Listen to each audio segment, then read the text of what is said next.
Hello friends, welcome to my channel. Today we are going to learn the Basketful Moonlight, which is written by the Sunil Sharma. It is translated from the Dogri language. Friends, if you haven't subscribed my channel, please subscribe it and press the bell icon to get our latest videos updates. Written by the Sunil Sharma. It is translated from the Dogri language. In this poem, the poet is a child and he is praying to the moon. Like the first poem, in the first poem, the poet is a teenager and he is praying to the god. And in this poem, the poet is praying to the moon and he is asking for the moonlights and seeds of the moonlight to the moon. And so, let us start the poem. O moon, give me the moonlight. अरे चंद्रा, मला चंद्र प्रकाश दे. A basketful, एक टोपली भर दे. और two basketful, दोन टोपली भर दे. With the seeds of the moonlight. फक्त एक टोपली किंवा दोन टोपली चंद्रप्रकाश देऊ नकोस, तर त्याच्या सोबत चंद्रप्रकाशाच्या छोट्या छोट्या बिया दे. In this poem, the speaker of the poem requests to the moon to give him a basketful or two basketful moonlight along with the seeds of the moonlight. From the city to my village on the both sides of the road means path. शहराकडून गावापर्यंत येणाऱ्या रस्त्याच्या दोघे बाजूंना I want to sow small small moonlights. मला छोटे छोटे चंद्र प्रकाश पेरायचे आहे. का? Because the whole village goes to the city daily to work. कारण आमचं संपूर्ण गाव कामानिमित्ताने शहरामध्ये जात असतं. He wants to sow many small moonlight and seeds of the moonlights on the both sides of the path from the city to village, because his whole village goes to the city for work. It becomes dark on its way back as my village is quite far. माझं गाव फार दूर आहे आणि जेव्हा माझे गावकरी, माझे वडील कामावरून घरी येत असतात त्यावेळेस खूप अंधार झालेला असतो.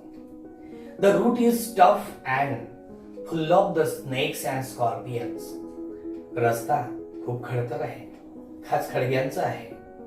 त्या रस्त्यावरती इजादायक त्रासदायक असे कीटक प्राणी आहेत, ते वावरत असतात, सर्प आणि विंचवासारखे. Neither bus nor cars plies there. आणि बसही नाही जाण्या येण्यासाठी किंवा गाड्याही नाही. म्हणजे त्या ठिकाणी गावाकडून शहराकडे आणि शहराकडून गावाकडे जाण्यासाठी कुठल्याही प्रकारचं साधन नाही. In these lines the poet is concern about not only his villagers but also his father, because the village is quite far and the road which goes from his village to the city is very dangerous. It goes through the forest. The route is full of the snakes and scorpions. When the people go to the early in the morning, there is a darkness on the road.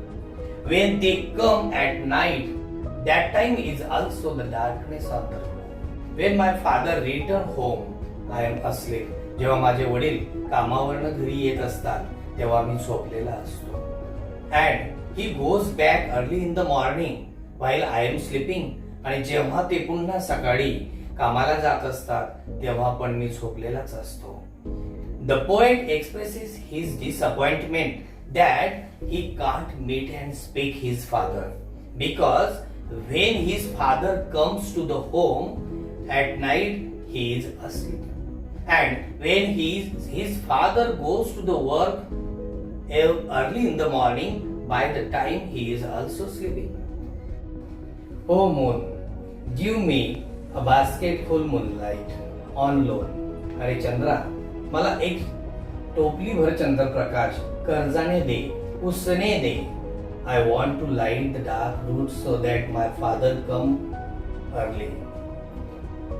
मला हे चंद्रप्रकाश रस्त्याच्या दोघं बाजूला लावायचे जेणेकरून माझे वडील लवकर घरी येतील. I too want to hear the fairy tales and stories from him. आणि मला त्यांच्याकडनं परीकथा, गोष्टी ऐकायच्या आहेत. These lines throws the light to the earnestly request of the child to the moon to give him the basketful moonlight on loan. He wants to light the dark route from city to his village so that his villagers can come early in the evening, especially his father. He lets realize that he is also child. He wants to hear the fairy tales and stories from his father like any other child. Oh moon, give me a basket full moonlight. अरे चंद्रा, मला एक टोपली भर चंद्रप्रकाश दे. I want to sow the seeds of the moon on the both sides of the path. मला रस्त्याच्या दोघं बाजूंना ते चंद्रप्रकाशाच्या बिया पेरायच्या आहेत, लावायच्या आहेत. The child is repeatedly requesting to the moon to give him the basketful moonlight because he is in the state of the agitation and the anxiety. This line shows the child's intensity and eagerness to free the villagers, his father and him from their suffering of the dark. मित्रांनो, या कवितेमध्ये कवी हा छोटा बालक आहे आणि तो आपल्या इच्छा, अपेक्षा व्यक्त करतोय, त्याच्या भावना व्यक्त करतोय. कवी आपल्या वडिलांनी घरी लवकर यावं व मला इतर मुलांप्रमाणे, म्हणजे त्यांचे आई वडील जसं त्यांना गोष्टी सांगतात तसं माझ्या वडिलांनी मला परीकथा, इतर गोष्टी, संस्कारमय कथा सांगाव्यात असं या कवीला वाटतं. पण तो वडील लवकर घरी येऊ शकत नाही, कारण येतात तेव्हा अंधार असतो, जातात तेव्हा अंधार असतो आणि त्या दोघही समयी कवी झोपलेला असतो. आणि त्याची अपेक्षा आहे वडिलांकडनं की त्याच्या वडिलांनी लवकर यावं, पण वडील लवकर येऊ शकत नाही. त्यासाठी तो मुलगा रस्त्याच्या दोघं बाजूंना चंद्राच्या प्रकाशाच्या बिया त्याला लावायच्या आहेत आणि त्याच्यासाठी चंद्रप्रकाशाच्या बियांसाठी आणि चंद्रप्रकाशासाठी तो चंद्राकडे मागणं मागतो. आपल्या वडिलांनी लवकर यावं, रस्ता खराब आहे, खास खडग्यांचा आहे, आपल्या वडिलांना त्रास व्हायला नको, दुखापत व्हायला नको, तसंच आपल्या खेडूत लोकांना म्हणजे विलेजर्सला त्रास व्हायला नको, यासाठी त्याची ही इच्छा आहे की त्याने त्या रस्त्यावर चंद्रप्रकाशाचे बिया लावावे. म्हणजे तो मुलगा आपल्या वडिलांसाठी चंद्रप्रकाशाच्या बिया त्या ठिकाणी पेरण्यास तयार झाले. तर मित्रांनो, त्याची अपेक्षा जसे त्याचे वडील संपूर्ण पूर्ण करतात तसं तोही वडिलांसाठी काहीतरी करण्यासाठी त्या ठिकाणी प्रयत्न करतोय. तुम्ही करतात का तसा प्रयत्न आपल्या वडिलांसाठी, आपल्या आईसाठी? आपल्या आई वडिलांच्या इच्छा जर तुम्हाला पूर्ण करायच्या आहे, ते तुम्हाला संपूर्ण सर्व मदत करत असतात. म्हणून आपणही त्यांच्या अपेक्षा पूर्ण केल्या पाहिजे. दुसरं काहीच मागत नाही. आई वडील फक्त एकच मागताहेत, तू चांगला अभ्यास कर, पुढे जा आणि आमचं अपेक्षा पूर्ण कर. एवढंच त्यांचं मागणं आहे मित्रांनो. म्हणून या कवितेच्या द्वारे मला संदेश द्यावासा वाटतो की ही जी कविता आहे तर एक संदेश देणारी आहे आणि त्यातून तुम्ही तो संदेश घेतला पाहिजे की लहान मूल जर वडिलांसाठी प्रयत्न करत आहे तर मी आज 10वी इयत्तेत आहे, मोठा आहे, त्या बालकापेक्षा मोठा आहे, तर मी पण आई वडिलांसाठी काहीतरी केलं पाहिजे. आणि काय करायचं आहे, फक्त आई वडिलांची ती इच्छा की तुम्ही चांगल्या मार्कांनी पास व्हावं एवढंच त्यांची इच्छा आहे आणि तुम्ही चांगला अभ्यास करावा, वेळ वाया जाऊ देऊ नये यासाठी त्यांचं तुमच्याकडे मागणं असतं. तर तेवढं आपण पूर्ण कराल याची मला अपेक्षा आहे. थँक्यू आणि पुन्हा बेस्ट ऑफ लक.